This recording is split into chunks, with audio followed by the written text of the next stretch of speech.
는 에스라 다음이면서 에스라와 느헤미야는 시대적으로 연결이 된다는 것을 우리는 알 수 있습니다. 오늘은 이 1장의 느헤미야의 기도에 대해서 우리가 살펴볼 필요가 있는데, 이 느헤미야 이름의 뜻은 무엇이냐? 바로 하나님은 나의 위로자라는 겁니다. 당시 느헤미야의 시대는 이 100년이 넘는 기간 동안 바벨론 포로 생활을 하고 있었습니다. 오랫동안의 포로 생활로 이스라엘 백성들은 이 하나님에 대한 희망이 점점 더 사라지게 될 무렵, 느헤미야는 무슨 일이 있어도 하나님께 언제나 꾸준히 기도하였다라는 사실입니다. 오늘 그러면 이 느헤미야의 기도가 우리에게 어떠한 교훈을 주는지 말씀을 더 살펴보도록 하겠습니다. 먼저 1절에 하가랴의 아들 느헤미야의 말이라. 아닥사스다 왕 제2 10년 기슬롤에 내가 수산궁에 있는데 라고 합니다. 이 1절은 느헤미야에 대해서 소개를 하고 있습니다. 1절 통해 우리가 알 수 있는 것은 이 느헤미야는요, 하가랴의 아들이고요, 아닥사스다 왕 제2 10년에 수산궁에 있었다라고 보시면 됩니다.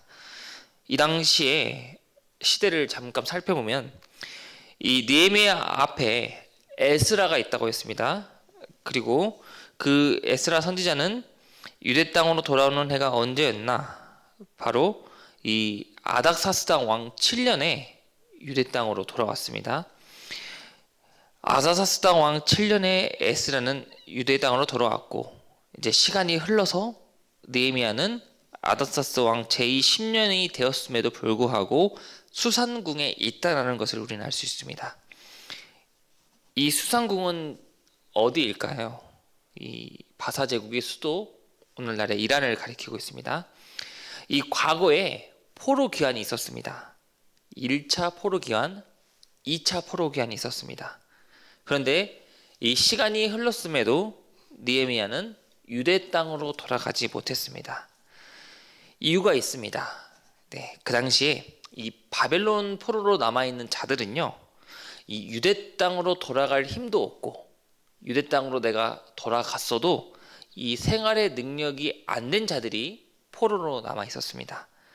그런데 오늘 이제 이 느헤미야 1장을 통해서 중요한 사실은요, 바로 하나님께서는 이 바벨론 포로로에 남아있는 이 느헤미야를 통해서 바로 예루살렘 성벽 재건을 위한 사명을 계획하고 계셨습니다.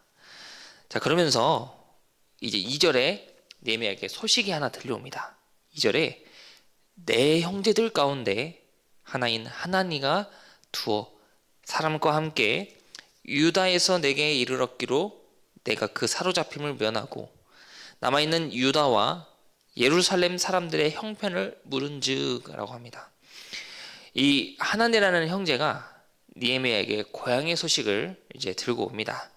그래서 이 느헤미야가 물어봅니다. 3절에 그들이 내게 이르되 사로잡힘을 면하고 남아있는 자들이 그 지방 거기에서 큰 환난을 당하고 능욕을 받으며 예루살렘 성은 허물어지고 성문들은 불탔다 하는지라 라고 합니다. 이 유대 땅, 지금 유대 땅의 현재 모습을 들어보니 과거 바벨론 포로에 멸망당했을 때와 크게 다를 게 없다라는 슬픈 소식을 느헤미야가 들을 수 있습니다. 아직 시간으로 보면은 이 하나님께서 느헤미야를 지도자로 세우지 않으셨고 특별한 임무를 부여하신 게 아니었습니다. 그저 지금 바벨론 포로 생활을 하고 있는 이 느헤미야에게 이 느헤미야는 늘 고향에 대한 마음이 있었다라는 거예요. 4절에 내가 이 말을 듣고 앉아서 울고 수일 동안 슬퍼하며 하늘의 하나님 앞에 금식하며 기도하며 라고 합니다. 그저 이제 고향이 이랬다라는 소식을 듣고 이제 슬퍼 울고 있는 느헤미야가 이제 어떻게 하나님 앞에 나아가는지 알 수 있습니다. 울고 수일 동안 슬퍼하며 하늘의 하나님 앞에서 금식하며 기도했다라고 합니다. 여러분, 이게 바로 거룩한 하나님 자녀의 모습일 줄 믿습니다. 우리가 어려운 상황을 들었을 때, 아, 그렇구나, 안타깝구나, 이것에만 그치지 않고 정말 하나님 앞에 진실되며 금식하며 기도하였다. 여러분, 우리도 누군가를 위해 기도할 때는요, 바로 이렇게 하나님 앞에 진실한 간절한 기도의 모습이 있어야 할 줄 믿습니다. 그런데 중요한 사실이 있습니다. 이 느헤미야는요, 유대 혈통을 가졌습니다. 그런데 그는 완전히 페르시아 사람이기 때문입니다. 왜냐? 그의 태생은 바벨론에 시작했기 때문입니다. 여러분, 예를 들어요, 내가 대한민국에 잘 살고 있습니다. 그런데 갑자기 이민을 가족과 함께 떠났다라고 생각해 보시기 바랍니다. 그러면 내가 이제 대한민국에서 잘 살고 있다가 이제 이민을 갔을 때 나도 가끔 이 고향이 그리울 것이고 내 자녀도 이 대한민국의 나라에서 살았기 때문에 이 고국이 그리울 겁니다. 그런데 내가 이제 시간이 흘러서 내 자녀의 자녀가 태어났다고 하면 내 자녀의 자녀는 이 대한민국이라는 나라의 경험이 없습니다. 그러면 태생부터 한국에서 태어난 것이 아니니 내가 현재 있는 그곳이요, 그 나라 사람이 되는 겁니다. 오늘 이 느헤미야는요, 내가 유대 땅에서 태어나지 않았음에도 불구하고 하나님의 성전을 향한 안타까운 마음이 있었고요. 그리고 이 현재의 모습에 대해서 금식하며 하나님께 기도하였다라는 것을 우리는 알 수 있습니다. 5절에 느헤미야가 이제 이렇게 기도합니다. 이르되 하늘의 하나님 여호와, 크고 두려우신 하나님이여, 주를 사랑하고 주의 계명을 지키는 자에게 언약을 지키시며 긍휼을 베푸시는 주여 간구하나이다 라고 합니다. 느헤미야는 지금 계속 기도하고 있습니다. 여호와 하나님이시여, 그분은 크고 두려우시며 주의 계명을 지키는 자에게는 긍휼을 베푸시는 분이시다 라고 합니다. 이 기도 가운데 느헤미야는 깨달은 사실이 있습니다. 우리의 슬픈 마음을 위로해 줄 수 있는 자가 누구시냐? 바로 여호와 하나님이시다. 이렇게 하나님은 나의 위로자라는 것을 느헤미야는 알았기 때문에 어떠한 상황 가운데서도 그는 기도하였고 말씀 따라 하나님 앞에 겸손히 자신의 모든 것을 내려놓은 인물이었습니다. 그러면서 6절에 이제 주의 종들인 이스라엘 자손을 위하여 주야로 기도하오니 우리 이스라엘 자손이 주께 범죄한 자들을 자복하오니 주는 귀를 기울이시며 눈을 여시사 종의 기도를 들으시옵소서.